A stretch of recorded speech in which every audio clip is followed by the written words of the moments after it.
Hello everybody and welcome to a very different, very special Birmingham Males Pride of Birmingham Awards in partnership with TSB. Now normally we would be stood inside this beautiful building behind me, the University of Birmingham's Great Hall, where we'd be getting ready to celebrate, but I don't need to tell you why that's not possible at the moment. It feels like lots of things have changed, but one thing that has stayed the same is the incredible heroism of our winners. And if they can't come to the awards, we're just going to have to take the awards to them. Socially distanced, of course. So join me as we hit the road, meeting our winners in the heart of their communities across Birmingham, hearing their stories and presenting their trophies. And watch out for a few extra special surprises along the way. So I've stocked up on face masks and hand sanitizer, and I'm excited to meet them all. Let's go. It's time to meet one of our amazing Pride of Birmingham kids. This is a story of friendship, compassion, and one very determined little boy, and I can't wait to meet him.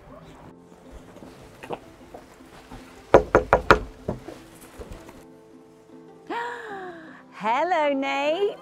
How are you? Hello. Come out here, come and see what we've got for you. You did something pretty incredible last year, didn't you? Yeah. Yeah? Well, let's have a little look at the film we made about you, yeah? Hi, I'm Lauren Pateman. I'm Nate's mum. Nate has been doing a year of challenges in memory of his friend Toby Wren Weir. We met Toby when Nate was just a week old, and he's been friends with him ever since. It started with coffee dates with me and Ellie, and the boys would just play at soft play together. And eventually, as the boys got older, we used to take them to the farm. They were real outsidey boys. In January 2018, Toby became really severely unwell. Started off with flu-like symptoms and escalated into chest problems. Tests revealed Toby had a shadow on his lungs and a high white blood cell count, but doctors were unable to discover the cause. He underwent a bone marrow transplant and blood transfusions, but his condition continued to worsen. He was placed on life support in an induced coma.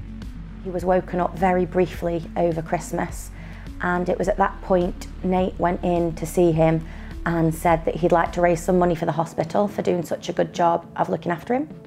I decided to start a fundraising when I saw that Toby had to move into the intensive care ward where like really sick children are, and then he had test after test after test.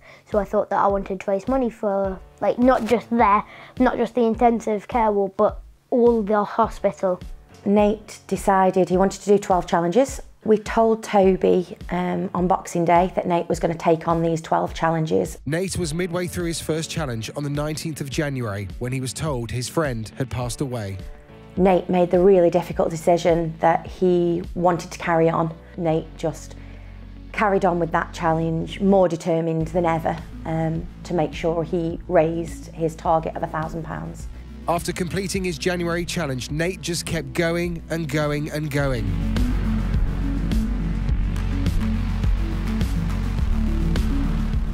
So not only has Nate taken on an epically long challenge, but he raised over £9,000 for us in just a year. At 9 years old, he's absolutely amazing and we're so, so grateful for him. He's always put his arms in the air and said, "I've done it for you, Toby." Hi, I'm Ellie, Toby's mum, and this is his little brother Jack. He's raised an incredible amount for Birmingham Children's Hospital and has been such a wonderful friend to us and to Toby and to Jack. And we'd like to say a massive thank you to him and his mum Lauren. I think Toby would be really proud. One, because I told him at the start, and two, I bet he's just looking down at me. Also, on some of the really rainy days, he makes sun appear on rainbows. What did you think about that film? Yeah, I really liked it. Did Brilliant. Yeah, it was really lovely. So many photos of Toby. Yeah? And I'm sure he'd be very proud of you, as I'm sure everybody is. You are an incredible young man, aren't you? Maybe. What was the hardest part of all those challenges, Nate?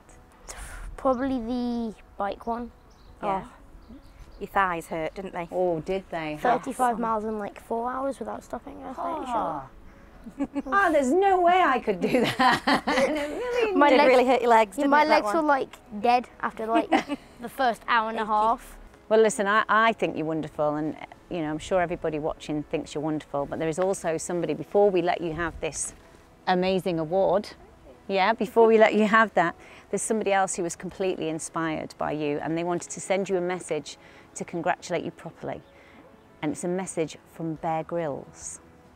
Hey Nate, it's Bear Grylls here, just to say what an amazing young man you are, and what an amazing friend you've been and you are to Toby.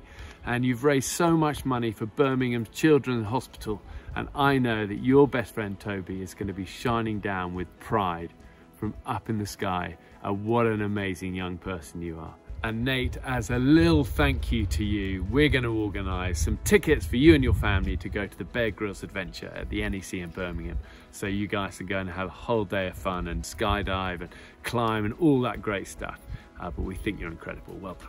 What? That was a surprise, right? That was a big surprise. 'Cause he's one of your favourites, isn't he? And you're going to go and do skydiving and things. See, I'm not brave enough to do skydiving. You're an adrenaline junkie, aren't you? You really are. You are a determined young man, and your mum, I'm quite clearly very, very proud of you. And I'm sure all of your friends and family are. I'm sure that Toby is. And I just want to say thank you. I'm going to let you take your award shortly. I'm going to say thank you very much on behalf of the people of Birmingham and the entire nation, and just say congratulations. We're very proud of you. We're all very proud of you, Nate. I'm going to hand over to a very special guest presenter for our next award. He's one of Birmingham's most famous and funniest sons. It's comedian and Pride of Birmingham judge, Jasper Carrott. Hi everyone, I was hugely privileged to be asked to join the Pride of Birmingham Awards panel this year. When I heard about this lady, I just had to meet her. Come on, I'll let you know what it's all about. I was a paramedic for 31 years, and we saw alpacas at one of the royal shows and just kind of fell in love with them. So we started with 3 pregnant females, which quite quickly became 6, obviously, as they gave birth.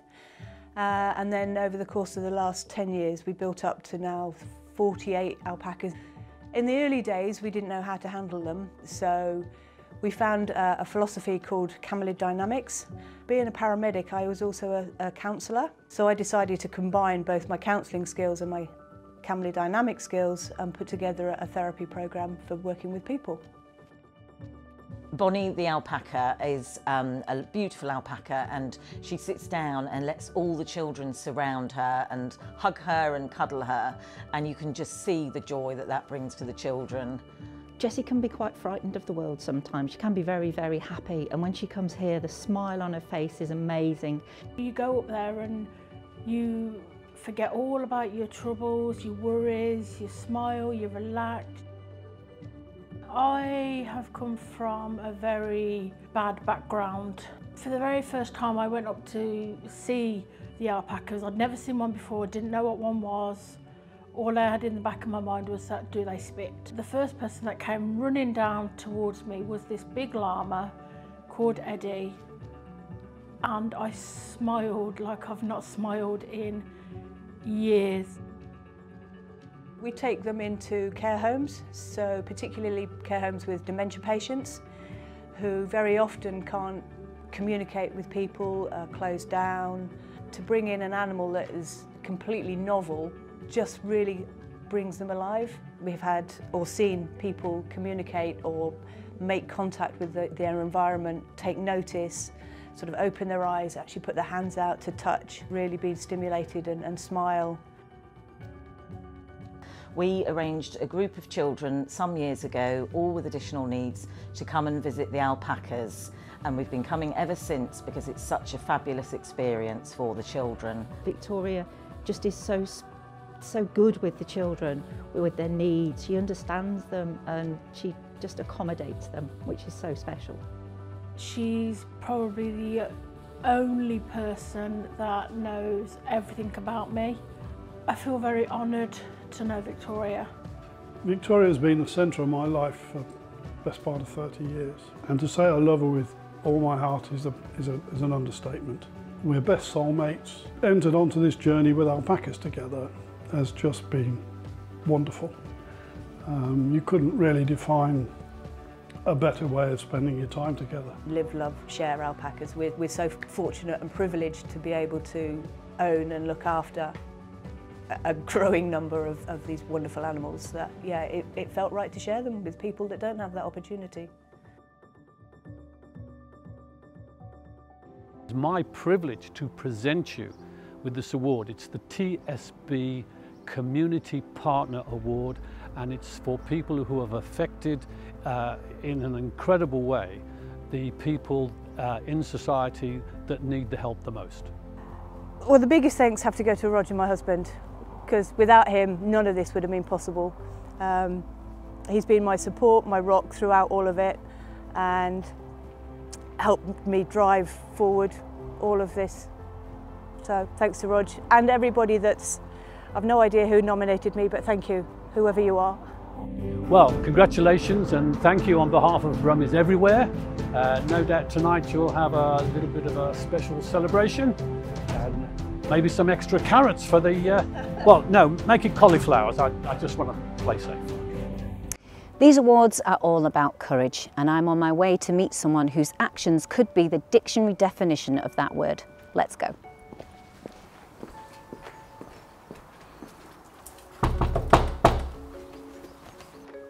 Hello, Akam. Hi. How are you? I'm good, thanks. Thank How you. are you? All good, thank you very much. I just came to give you this. Wow.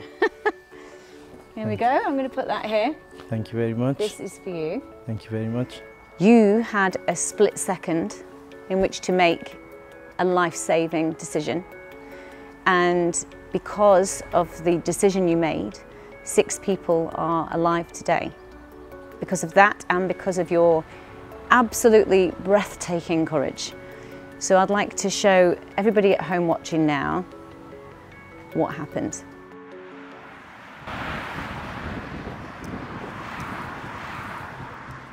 I am Akam. I've started driving, pulled up on a service station. I quickly went inside, grabbed an energy drink. As I was standing outside, I've heard a big bang. I straight knew that this is an accident. As I've looked across the road, I see a camper van landed on the side. At the end, I did not wait for the cars to slow down. I just run to cross the road. I've heard the lorries, cars beeping, but I ignored it. There was a bridge by, I can see people from on top of that bridge just looking and recording.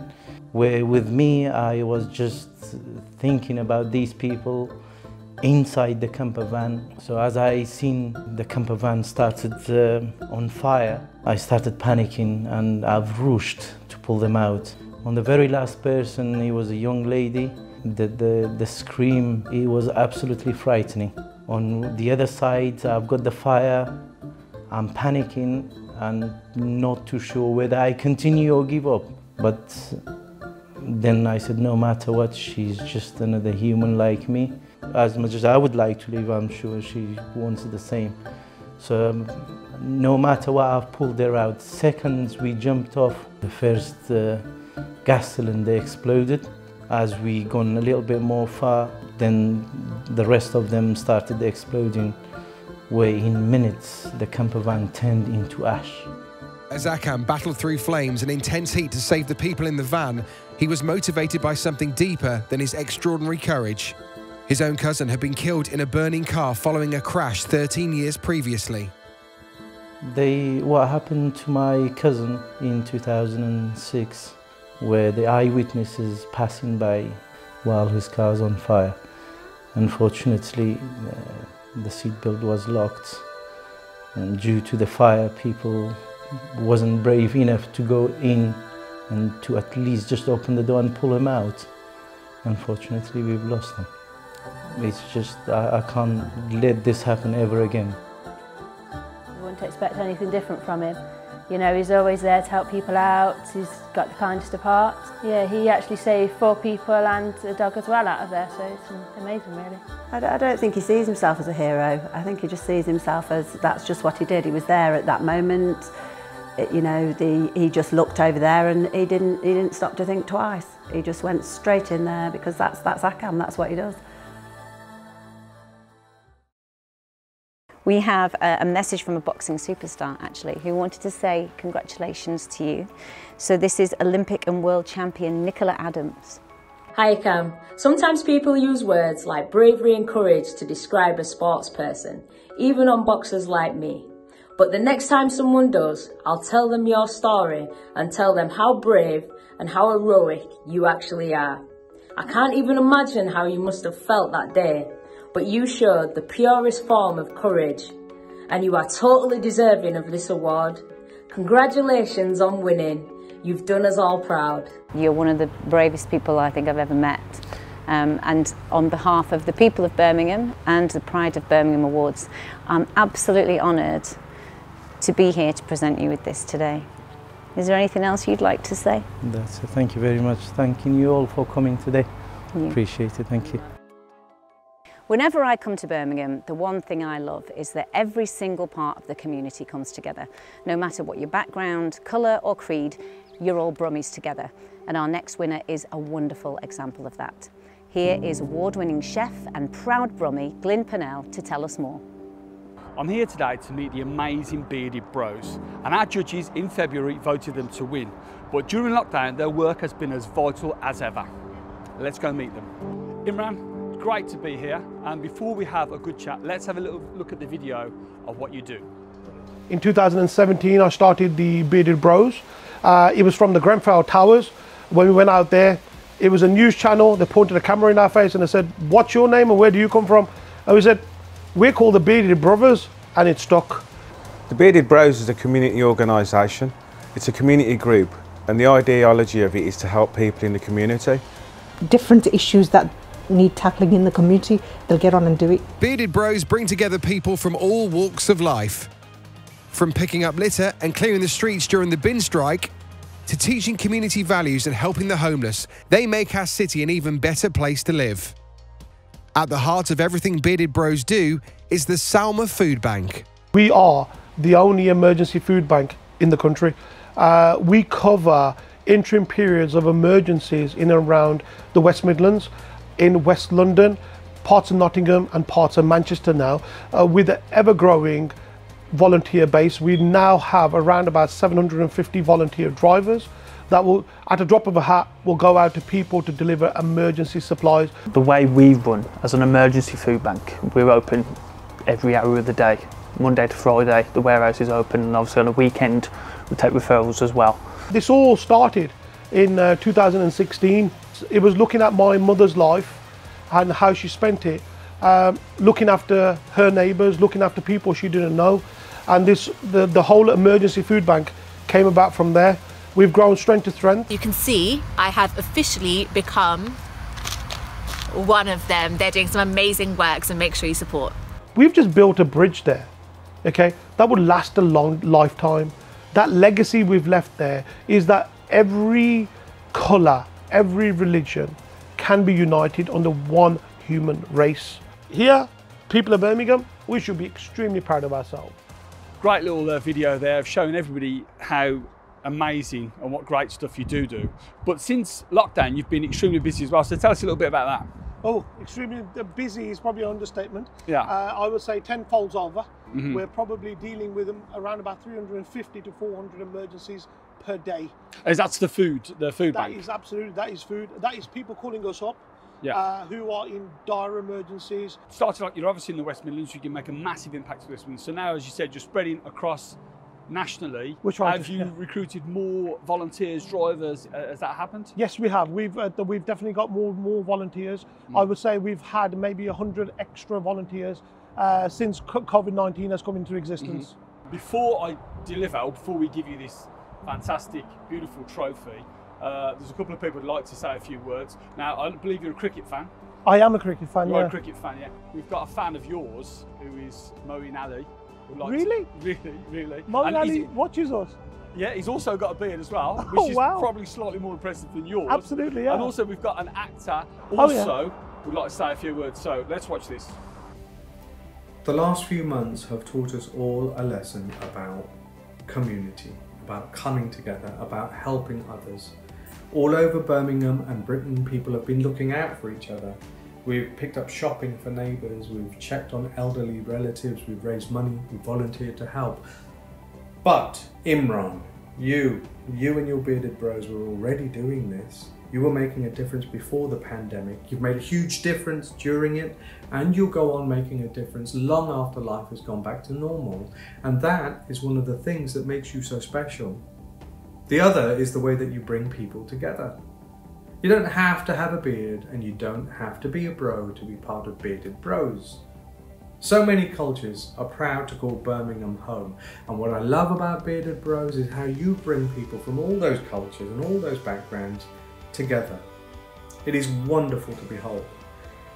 I wish there was a bearded bro in every city. I think the world would be a better place. Congratulations. Stay safe.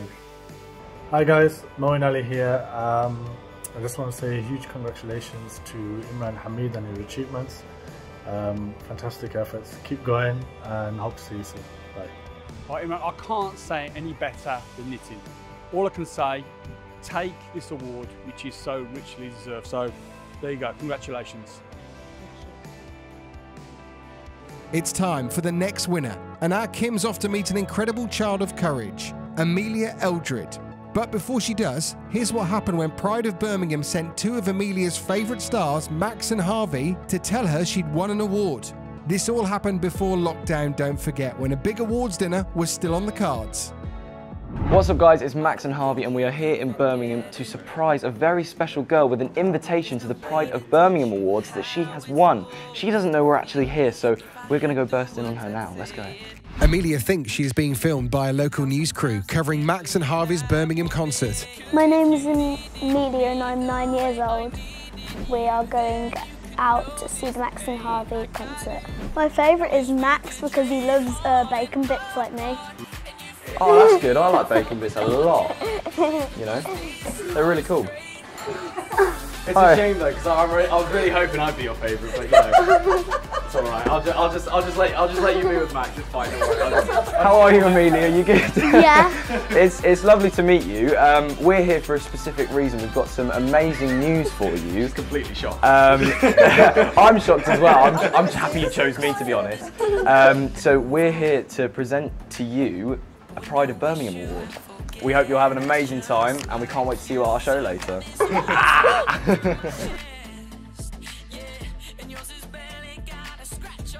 Thank you so much. How much does it mean to you? 100% million dreams.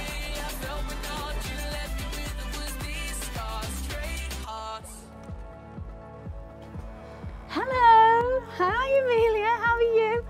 These are for you. I'm going to put these here. How are you? Well, listen, we've heard so much about you. We need to now show all of those people watching at home why you are a very special little girl and why you've won this award. So we'll have a little look at that now, okay? I'm Amelia. I enjoy dancing. I go to a local dancing club called Wings and I do dancing, singing and acting there. So Amelia was born in 2010, you know, right from the get-go. She was always very active, wanted to be out and about. I was very outdoorsy from the age of 10 months, didn't she? Yeah. She was off. When Amelia was 6 and she was in one of her holiday clubs, I got a phone call at work and they said that her leg had just suddenly swollen. A week on, we went back to the local hospital and they did an x-ray. There was just a massive white blob above her knee. So the registrar looked at the x-rays who suggests it was a 10 centimetre tumour. And they initially just sort of said that she's going to have her leg amputated. Yeah. Fully from the top. From the hip. Which then wouldn't really allow a prosthetic to be used, to be fitted, because there's nowhere to attach a prosthetic to. So when I was in hospital, I had like a feeling that I'm not going to let anything stop me. I just want to carry on being me. Sort of talked about, well, there is this other option, which is something called rotation plasty. So effectively, they sort of the operation was to remove the tumour, which was sort of from here, and then they had to remove the knee as well because of how far the tumour went.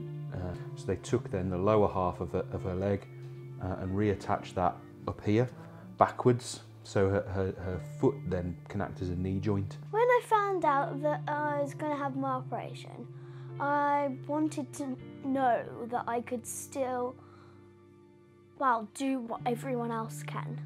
Like swim, dance, and just naturally just walk. Before my operation, I just thought, my cancer's going to go. So I made up, like, I said, bye-bye tumour. And we decided to make it into a catchphrase, so now we got our catchphrase, bye-bye tumour, see you loser. She won't let anything stop her. It's amazing where she's got this determination from, because you just couldn't imagine that that's how she would be. But she is. And then ever since then, that you know, she's gone through the surgery, she's finished the chemo, but ever since then she's just been back to doing everything that she really enjoyed before. The children love Amelia, and Amelia's personality is the reason why, and I think they can see if she can do it, then so can I, and I think that's the sort of role model children need. I don't think I've ever seen her face not smiling. She's just always just so happy and bubbly. Yes, so if I stay positive, I feel like everyone else that will be positive too. It's like when you smile at someone, they smile back. It's like passes on. You're the only person that's made me cry today. Do you know that? You're crying, but you're such a brave little girl, and everybody thinks so. Well, we saw in that film there what you said before your operation. So we saw what you said. Tell me. Tell me again. I remember the moment sitting down, ready for my operation, about to have the anaesthetic, and I don't know, I was just excited for everything nervous to be and excited normal. To get. And so I said bye tumour, and then I was given the anaesthetic, and when I woke up, me and my mum made it into a catchphrase called bye tumour, see you loser. You are so brave. Good grief. You are so brave. Honestly, you must be so proud of her, because you've gone through so much, and look at you. Well, listen, you are an amazing girl, and you know, this is so great to be able to give you this today. Before I give you this, I just want to say that I personally want to say that I think you're wonderful. And I really want to give you a hug, and I can't. It's going against everything in me. So Mum, please can you give her a big hug from me? Thank you. From all of us, we're all super, super proud of you. Our next winner is a huge Peaky Blinders fan, so I'm going to let one of the stars of the show do the honours. Over to you, Harry Curtin. It's always great to come back to Birmingham, my home, but today is an extra special day because we're going to meet an awe-inspiring lady named Claire. Hello. Oh my goodness. There you are. Am I allowed to shake your hand, or we're not allowed to do that? I would like to, we're not allowed to. So I've come wow. today to appreciate you. Oh, thank you so much. Saw your story. Oh, wow. We're actually going to show you a video right now, and yeah, then we'll carry on talking about it. Oh, wow. My name's Claire Bond. I'm a police officer in Staffordshire Police and have been for the last 18 plus years. It was the 23rd, it was the day of the Stafford 10K run. We got a call to say that a car had crashed into a garage. We checked all the details that this was the car that we were after. When we put the blue lights on, he started to make some quite disastrous moves, going up onto the pavement, nearly knocking over a pedestrian walking their dog, and then went through a road closure sign. And I noticed that two stewards had to literally dive out the way. I've never had a pursuit where somebody he literally will not stop. And then obviously I've got in my mind the whole time the thousands of people that were running up the road, and there was clearly no way he would have stopped. He reversed into our police car and then smashed forward again. Fearing the driver would plough into the race, potentially killing and injuring dozens of runners, Claire leapt into action. Leaving the safety of her police car, she ran to the other vehicle to try and stop the man driving off. When I've grabbed hold of his arms on the steering wheel, when all of a sudden he started to turn the wheel, what seemed like seconds, I'm suddenly crushed up against a garden fence. I've got a perfect picture of Claire being swept up in the air. When everything stopped, I've looked up and I've seen the reverse lights come on. I was thinking, do I get my head out of the way of the wheel? Do I go under the car? Because I think I'm going to get run over. I've shouted Dave. Within a split second, I just remember him kind of picking me up. 3, 4, 5 seconds in between. I've got no memory at all of that just few seconds gap. She was clearly in lots and lots of pain, so there was nothing I could do. I just had to hold her, just give her a hug essentially, and just try and comfort her. Thanks to Claire's courage, the driver was forced to flee and nobody else was hurt. But now she faced a new battle to recover from her severe injuries. I had a phone call from Claire's phone, and it was Claire's boss, and he just told me, he said that I needed to get to the hospital because Claire had been involved in an incident and she was seriously injured. They were trying to keep me upbeat, but I know the surgeon did speak to my husband saying if it hadn't been for the fact that I was wearing Magnum boots, that the car would have ripped my foot off. It's certainly the worst injury that I've seen a colleague sustain that I've ever been working with. She was quite strong-willed. Yeah, I'll have this sorted, you know, be 6 weeks in a cast or whatever, and then that'll be it. But then obviously it wasn't like that at all. The other reason I think I wanted to get out of hospital is I just saw how hard they were working on the ward, and we realised that actually we could perhaps make a difference. Claire's family and colleagues took part in a Tough Mudder race to raise money for the hospital where she had recovered. And exactly a year after the incident, Claire took part in a very special fundraising run, the race she had risked her life to protect. For personal reasons of it being the anniversary, but also try and show everybody that this isn't going to have a permanent effect on me as a person. And people have said to me, would you do anything different? And I can't say I would. Oh, I wish I could give you a hug, I'm sorry.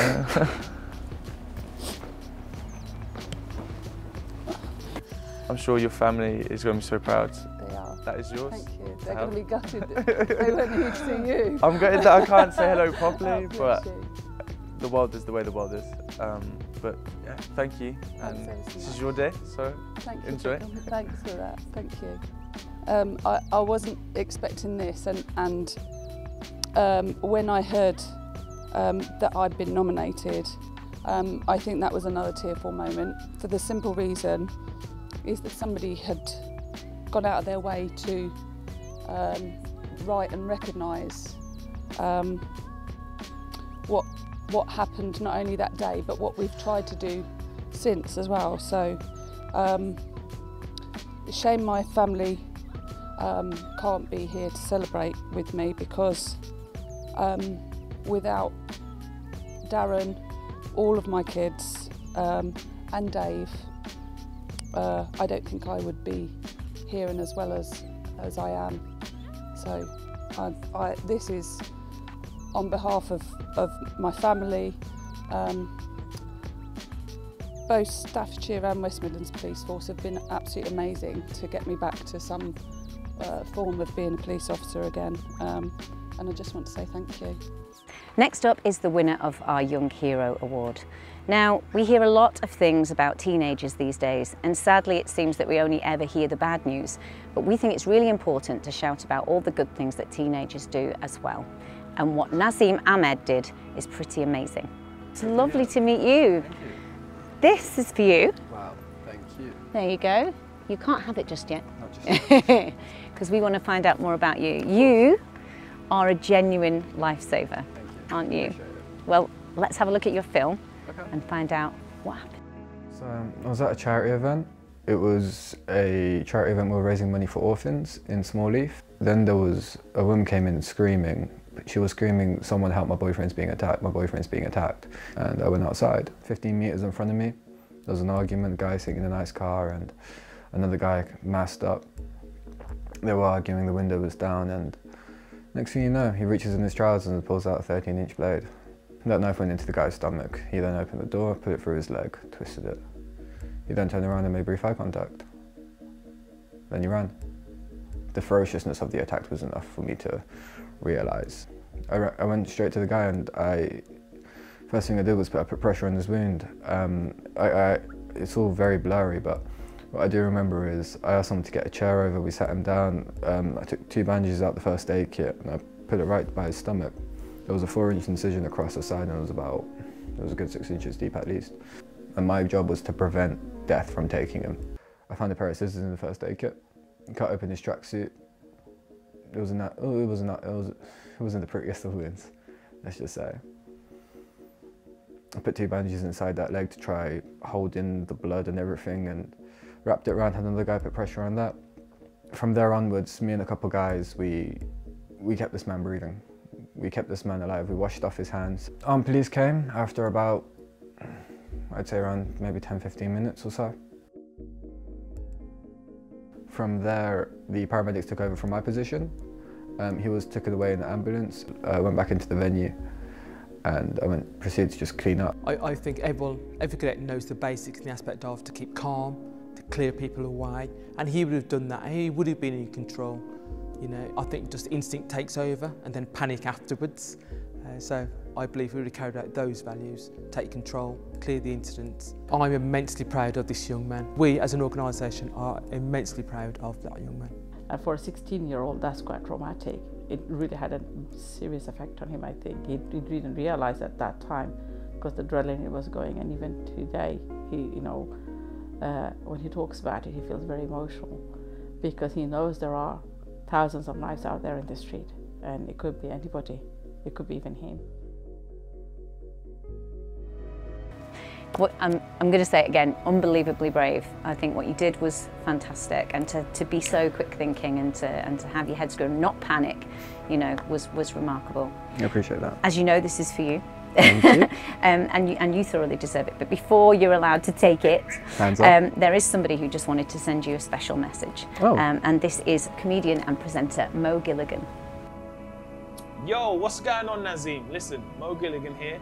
Bro, what you done, it takes a lot of courage to do what you done. Skill, determination, and you know what also takes is heart. And it's people like you that really restore the faith in humanity. So like every roadman out there, yeah, I'm trying to be like you, big man. But bro, listen man, if you ever want to go to a show or anything like that, just hit me up, man. You're more than welcome, man. So listen, bro, take care, and yeah, keep being great, man, because it's people like you that make the difference, bro. Take care, man. Peace. Well, listen, this trophy is yours, so please accept this with hugest congratulations from us all. We just want to say a massive thank you on behalf of the people of Birmingham. Is there anything else that you would like to say? We are in very confusing days at this moment in time, even at the moment of recording this, and it is very, very important to us to unify more than anything, to pay attention to our families and to our loved ones, because you never know who could be at risk. More than anything, unity is what keeps Birmingham safe. Our next winner's story begins thousands of miles away, but the incredible impact she's made is being felt much closer to home. The terrorist attack on British tourists on a beach in Tunisia in 2015 shocked the nation. One black country mum suffered almost unimaginable loss, but through her grief, she has been determined to help others. It's time to meet her. Hi! How are you? I'm very well, thanks. It's lovely to see you. Look what I've got for you. I know. Oh, thank you. There we go. Thank you. Well, it's lovely to see you, both of you. Thank you. Thank you for coming down and dropping it down to us. You're very welcome. Well, listen, before you take that, we're going to have a little look at your story. Thank you. My dad decided to take my brother and my 2 sons on holiday. They chose Tunisia because they'd been there before. They went on Thursday the 25th of June. They got there at midnight. The next morning I spoke to them. We text to check that they're okay. And then at 12 o'clock I didn't hear from them again. It has been confirmed that 30 of the 38 people killed at that Tunisian beach resort were British. Many families experienced pain from both those events, but one lost 3 generations, a grandfather, a son and a grandson. I had a phone call from Owen,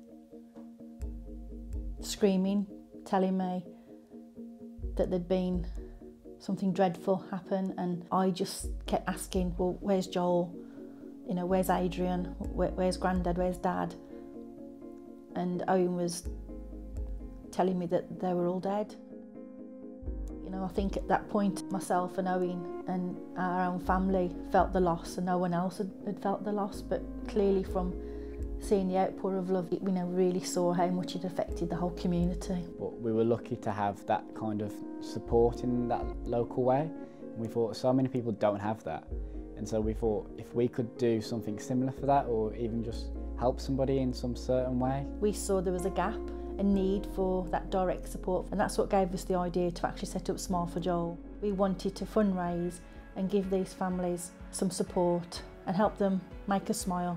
This year alone they have given us £45,000 to put smiles on our clients' faces. These can be things such as spa breaks, holidays, weekends away places, even household appliances, so fridges and white goods and things like that that the families need and they're unable to afford themselves. We've helped over 1,500 family members that have been affected by murder. We get lots of thank you cards, thank you letters, private messages, which really makes us feel it's all worth it. The drive for this is to actually make smiles, to make these families feel better, to show those families that they're not on their own. It's tough, we have to juggle so much to do it. We do lots of events, we do charity events, musical events, sportsmen's dinners. For Mum, it was losing a son, a brother and a dad. And I think no one would blame her for just dealing with it in a different way. And I'm sure no one would blame her for that. But what she's done is create this out of seemingly something so horrifying and so awful. And that's one thing that I think we forget sometimes, is that Susie's still in her tunnel. She's lost 3 members of her family, and yet every morning she gets up because she wants to make a difference to other families going through what she's already been through and continuing to go through. Running a charity is amazing, it just gives me so much warmth, but what I'm able to do is actually talk about my family, talk about Joel, talk about my dad and my brother every day, and it makes me feel that they're still alive. I know they're not, but you know, to be able to talk about them every day, it allows me to smile. You know, that film's heartbreaking to watch. You know, what you've been through is, you know, you're incredibly brave. And not only that, but what you've done since then is so positive. It's impossible not to feel inspired by you. Thank you.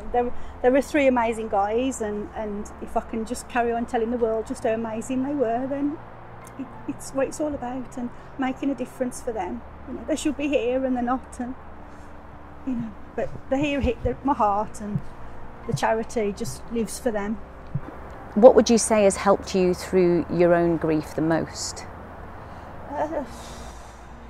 I think just the love and support. I think, you know, we always felt at the time that it was just us that had that loss, and to realise that it affected so many people across the community, across the country, people that either knew my dad or knew Joel or knew my brother, to know that they were broken-hearted as well, and the love that they gave to us, it was just, that gave us the strength to carry on, it really did. I say to people, it could have been worse that day. I could have lost all 4 of them, and that's a big thing to say, but you know, and if we can get through it, I can, and I'm with him every way. We've got a little message from somebody who just wanted to give you their sincerest congratulations, so let's have a little look. Okay.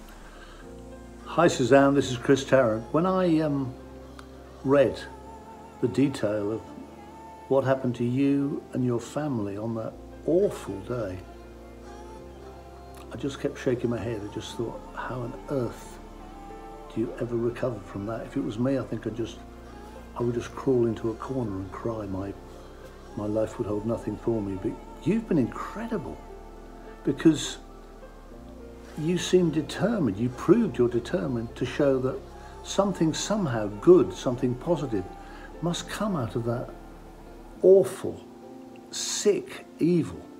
You're an amazing woman. You're inspirational, and it's not just the fundraising. It's not just the money that you've raised. It's the impact you've had on so many lives of other people going through the shock of bereavement, and you've shown them that there's somebody out there actually cares. You are an extraordinary woman, Suzanne. I am thrilled and privileged and proud to say, Suzanne Richards, you really are the pride of Birmingham. Bless you, darling. Brilliant. You have been through so much, and yet you continue to do so much for so many people. Thank you. So you can have your award, but is there anything else you would like to say?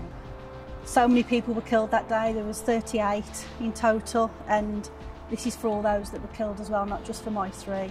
You know, this is for the charities for all those to remember. The saying is for all those that never came home. So this is for them. Well, I think you're incredibly brave. I want to hug you, but I can't. So, Owen, give your mum a hug for me, please, will you? Well done, Mum. Incredible lady. Well done. Thank you.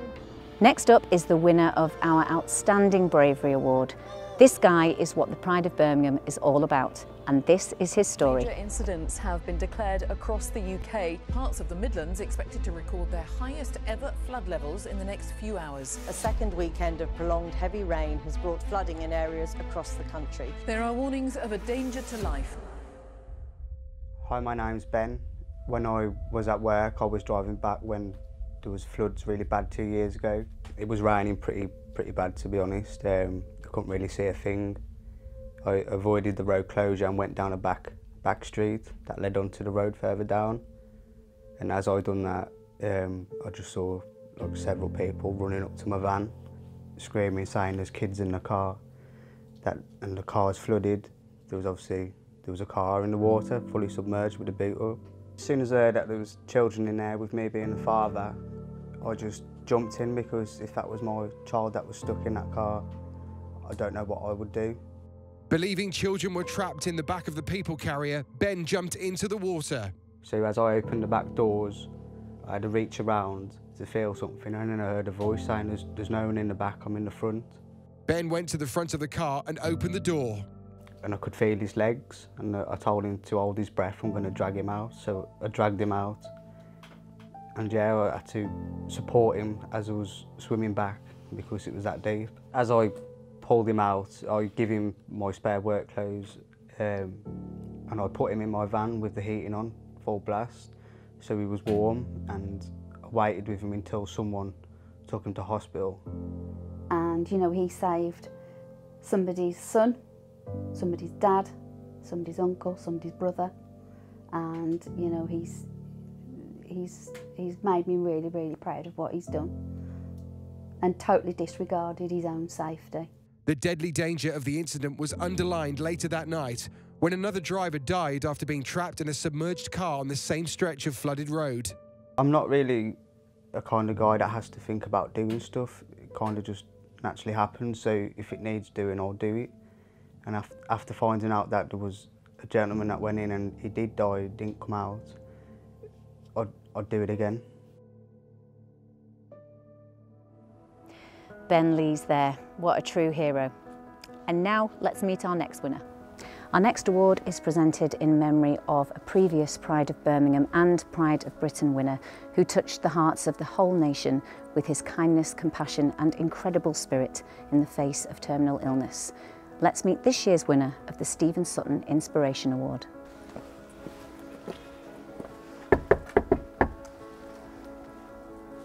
Hi, Katie. Hello, hello. Come out here and join me. Come on. Hello. Hello. Nice to meet you. Nice to meet you. Now listen, Katie, you are the winner of the Pride of Birmingham's Stephen Sutton Inspiration Award. So let's have a little look at your story. My name is Katie Smith. In 2015, I was diagnosed with a low-grade cancerous brain tumour. And since then, I've been trying to raise awareness as to the impact of brain tumours, the fact that they're the biggest cancer killer of children and the under 40s, and to raise as much money for brain tumour research, the charity, as possible.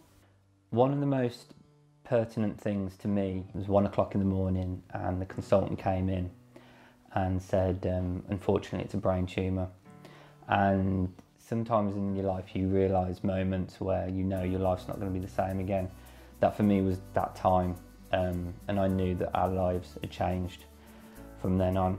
When we found out the statistics surrounding brain tumours and the amount of funding they get.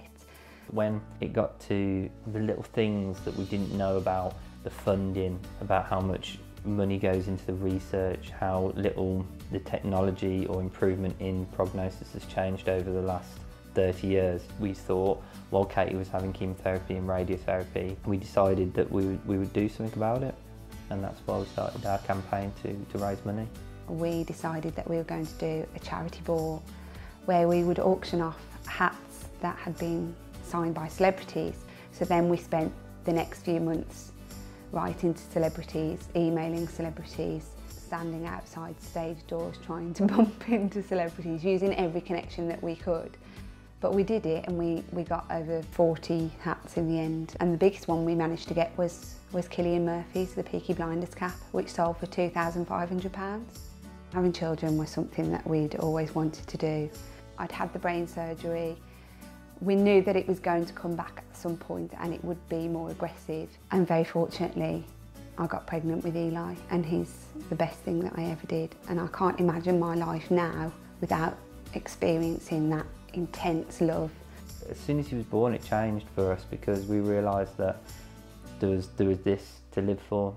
Since she's had Eli, she's wanted even more to raise funds for brain tumour research because I don't think she could imagine a child of hers going through what she's going through now. I think in some respects that makes me more committed to raising awareness and money for this cause, because it is the biggest cancer killer of children. And I don't think that it's something that families should have to go through. And you know, raising money is very important to you, Yeah, obviously. Sure. But raising awareness is also. Yeah, I think that was when we set out to do the year of fundraising. I think it was also as important that we raise awareness about the effects of brain tumours and the fact that they are the biggest cancer killer of the under 40s and children significantly. And now that, you know, I've got my own little boy, that's become all the more important to me. There is no cure for brain cancer, and a lot of children every year die of this condition, and we want to do everything we can to stop that from happening. Well, clearly you are doing some wonderful work, and you are very inspirational. I believe you're very inspirational. And we mentioned already that Stephen Sutton's mum, Jane, was one of the judges that helped to select you for this award. And she was so very impressed by you and by your story that she wanted to meet you in person. So she's here, Jane Sutton. Hello, Amber. Oh, it's just so lovely to see you. Yeah, you too. I just love to be able to give you a big hug at this Same, moment in absolutely time. the same.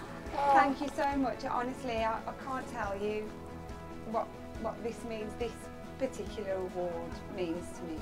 But I must admit, this year, your story just straight away for me, it just stood out because there was just so many similarities between you and Stephen. You're incredible. Oh, well, look, I mean, you know, as Jane said, you really are an inspirational young woman. You're very brave, and I'm sure everybody is very, very proud of you. But before we let you take this away, there's two people who know firsthand from their own personal experience how much a brain tumour can have, how much of an effect it can have on the sufferer and on their family. So they've sent their personal congratulations along to you. This is Martin and Shirley Kemp. Let's have a look what they have to say. Hi Katie. Martin and Shirley Kemp here, and we just wanted to say how deeply your story touched us, right? Yeah. Because, you know, we remember clearly when I was diagnosed with a brain tumour, how much that just grabs your life and it turns it upside down and it completely envelops you in stress and trauma. And all I could think about was getting through to the other side, you know, getting through to survive, basically. But you didn't. During all of that traumatic time, you were thinking about other people and about other people's lives and how you can help them. And I find that personally absolutely incredible. Your empathy and your love for people just shines through. It's completely inspirational. So I would just like to say congratulations, a big congratulations on your award. It's thoroughly deserved. Definitely, and your husband and your son must be so proud of you. I mean, if anyone had your amount of courage and spirit, that's what the world needs really. So I just want to say we just applaud you greatly and thank you for all you've done to help others as well as, you know, going through what you're going through. Yeah. Enjoy the award. Well done. Well deserved. Lots Big of love, Katie. I never expected to receive anything like this. It really is amazing, and I don't think that I deserve it, but it's wonderful nevertheless. Thank you very much. Thank you. Now, I've already met our next winner. Before lockdown, which seems like a lifetime ago, I went along to surprise her with an invitation to Pride of Birmingham. Here's what happened. Now remember, this was before the pandemic made us realise that we wouldn't be able to celebrate the awards in the usual way. I'm here in Birmingham to give an amazing lady a bit of a surprise. Sarah Hewitt-Clarkson is the head teacher here at Anderton Park Primary School, and right now she's in a bit of a boring old staff meeting and she has no idea that we're going to liven things up a little bit. I always get a little bit nervous when I'm sent to see the head teacher. Hope she don't tell me off. Let's go. Hello, I've been sent to see the head. Wow, you better come here then. Do you mind if I call you Sarah? Not at all. Okay. And I'm Kim. I am. Your team didn't want to get you here to talk about homework and timetables and stuff. You're here so that I could tell you that you have won a Pride of Birmingham award. Oh my goodness. And I'm here to give you your invitation. Oh, thank you so much. And there's some people here I think who'd really like to celebrate with you. Oh yeah! A round of applause, everybody! I'll give you a hug. It means a huge deal to me personally and to everybody at Anderton Park, because what we went through was pretty awful, just unbelievable at times, but we had to stand firm because equality is a non-negotiable.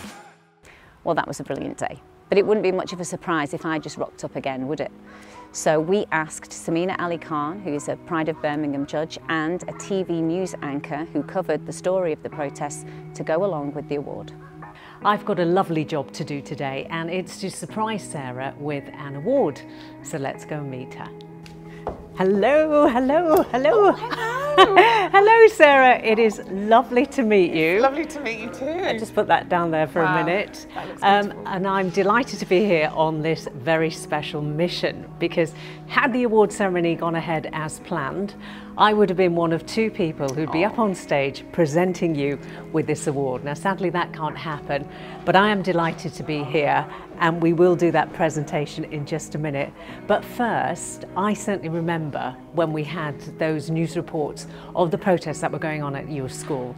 And I remember how you stood up to protect your pupils and also your staff, and you did that with dignity and determination. So let's remind everybody of your story.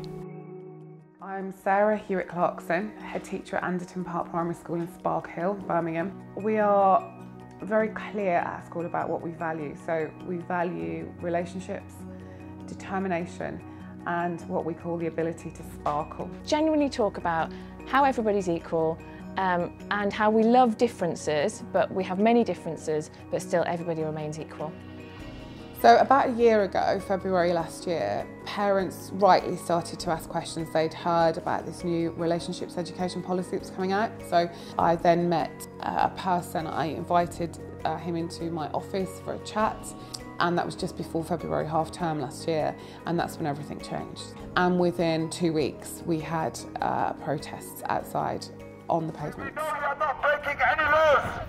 Our children, our choice. Our children, our choice. Our children, our choice. Our children, our choice. Our children. So we had to stop children going outside for their playtime. That restricted their education. It made it harder for parents coming to collect their children who didn't want to take part in the protests. To have that loud noise every day, unrelenting, was pretty terrible for everybody. The whole problem of what was happening, I think, had that ripple effect through everybody in terms of how they felt. I don't think people understand that it's not just somebody's words, but it's also the effect that it has someone emotionally and physically. I knew pretty early on in the whole process that this was going to be very unpleasant because things changed, dynamics changed, people changed. There is absolutely no way that we could ever capitulate on, well, just don't tell kids that some people have two mummies, or wait till year 6 to do that. In May half term, we went to court in London and asked for an emergency injunction, which we were granted. But we then had to wait about 5 or 6 weeks to get the judgment. We had a 48-page judgment, which was incredible, and there wasn't a single word of criticism about the school. Well, I've never met anybody like her, that, like I say, constantly coming back in the face of opposition, coming back stronger, no matter what the personal cost. I think she's quite unique, and I think the school is very lucky to have her. But everyone just really admires Sarah for standing up for what you believe in. It's not often the easiest option, but sometimes you just have to take difficult decisions and lead on them.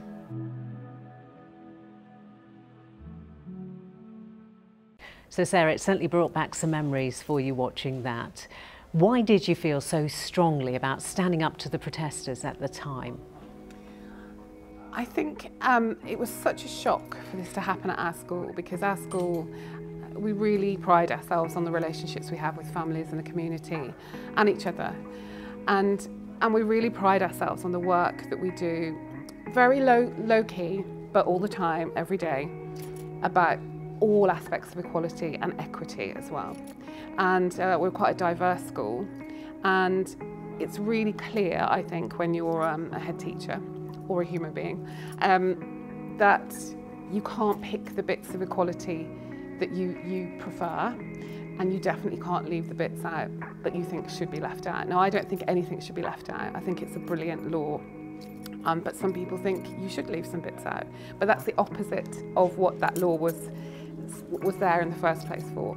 So as a public servant, I feel very, very strongly about that. And all members of staff are public servants, and therefore of course we have to uphold that law, and sometimes that's tricky, but we never shy away from a challenge at Anderton Park. And just to see the people in that video, my governors and my deputy head, it just brings it all back, how difficult it was and how painful, and how it caused a lot of harm, but we had to stand firm, because the consequences, if we didn't stand firm, would have been absolutely catastrophic for everyone. So Sarah, here's a message from Lord Michael Cashman. Sarah, what happened at Anderton Park School shows us all that the battle that we have been fighting for so long for equality and inclusivity is not yet won. But we are winning. And it's due to people like you and the amazing leadership that you have shown that we will get there. The children of Anderton Park School are blessed to have you as their head teacher, and Birmingham is blessed to have you as a Brummie, as indeed as is the rest of Britain. We all know, and you know in particular, that children learn much more at school than maths and English and how to pass their SATs. They learn about tolerance, understanding, community, values, things that really matter in life. So thanks to you and the staff who brilliantly supported you, a whole generation of Birmingham school children will grow up to become the inclusive, loving, tolerant, open human beings that we need to lead us in the future and to lead this country. For indeed, these are universal values. Thank you, Sarah, for your commitment, your extraordinary courage, and your amazing ability to stand in the shoes of the other and imagine. And congratulations. I can't think of a better person more deserving of being called the pride of Birmingham. Sarah, Michael put it beautifully, so let me present you with the Pride of Birmingham Special Recognition Award for 2020. Thank you very much. It's absolutely beautiful. I love it. Well, now it's time to meet the winner of our Lifetime Achievement Award. With every year that passes, there are fewer and fewer people left who can tell us from first-hand experience the horrors of the Holocaust. Well, our winner has made it her mission to share her memories with the younger generation, giving them the knowledge to prevent humanity from allowing this evil ever to flourish again. It's an absolute honour to meet Mindu Hornick. Hello! Hello, Well, Mindu, it's an absolute pleasure to meet you. And you have made it your mission, haven't you, to share your story so that we never forget what happened. So I'd like to take a little look at your story now. My name is Mindu Honig. I am a survivor of the ghetto, Auschwitz concentration camp and slave labor camp. I am now possibly the last Jewish camp survivor living in this area. Our little town of the Jewish community, it was not a big Jewish community, small Jewish community, was cleared out, and we were put into cattle wagons. They kept pushing us in and in, and there were just mothers and children on those carriages. So after 3 days and 3 nights, we eventually arrived. I hadn't got a clue, by the way, at any time as to where we were going. And we arrived at a place called Auschwitz. So we were pushed through this gate, and the sight that greeted us was, we just thought we'd entered hell. And there was this terrible smell, a grey, greasy ash falling all around us. And we said, but this man promised we would see our mother. He said, you see these flames out there, the smoke, that's where your mother is, burning. We were selected to work in an ammunition factory in a way that was, again, luck, because if we had stayed in Auschwitz, there is no way we would have survived. So we were eventually liberated. What happened to me and my family and more than 6 million European Jews for no other reason other than we were Jewish. By the painful sharing what happened to me and my family in those terrible years, I have played my part in keeping the memory alive, in the hope that those that will hear us will take on board the message that it is wrong to stand by when others are being persecuted. Unbelievably, humanity seems to be incapable of learning from the past. And today we live in a world where people are still being persecuted and murdered in the most horrific circumstances. And we all see what is happening and fail to stop it.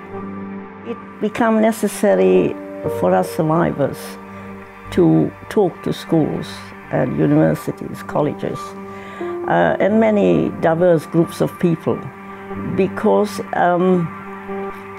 we found they knew very little about the Second World War and the Holocaust.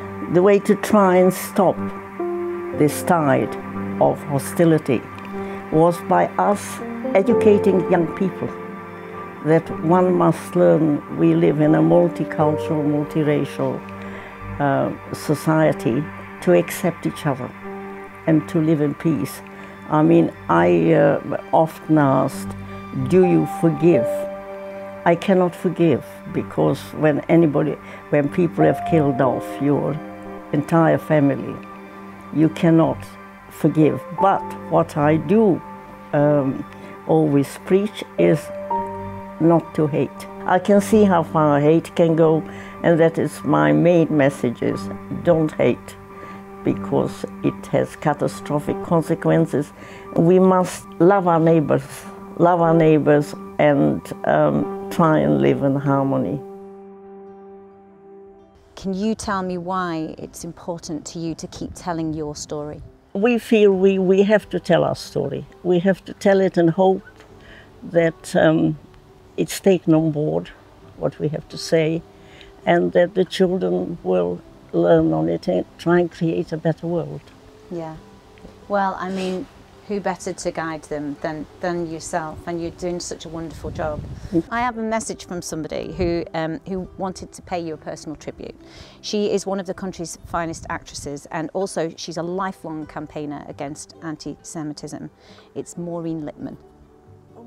I wish I were there, Mindu, to give you an actual hug and to thank you for the work you do. to help keep the message and the story of the Holocaust alive. I know how hard it's been for you to actually talk about it, and the work you do to bring faiths together against any kind of organised violence is magnificent. Thank you. Enjoy this prize, because it comes with such admiration and respect. God bless. Well, there's not really much I can say to match Maureen's words, actually, Mindu. Just that this is just an absolute honour for me to be here presenting you with this. Is there anything further you'd like to say? Just that when coronavirus is over, I hope I will be to continue my work, because it is of vital importance that we speak out. And while we're still here, I mean, having to write our memoirs and so on, but for children to actually hear a Holocaust survivor doesn't cloud anything that they read or they have heard. I find the feedback I get from the students is worth my effort. Thank you. Well, listen, that's yours. Thank you. It's been an absolute pleasure and an honour to meet you. And I wish I could give you a cuddle, and I'm really emotional. I know. When this is over, I'm coming back to give you a hug. Well, what an amazing day. It's been so inspirational meeting our incredible winners and their families and reliving their amazing achievements with them. I've had a wonderful time. I hope you've enjoyed the show as much as I did. And it may not be the last you see of Pride of Birmingham's class of 2020. They'll all be put forward to the Pride of Britain shortlist, so you may be watching them on ITV later in the year. In the meantime, stay safe. Bye-bye.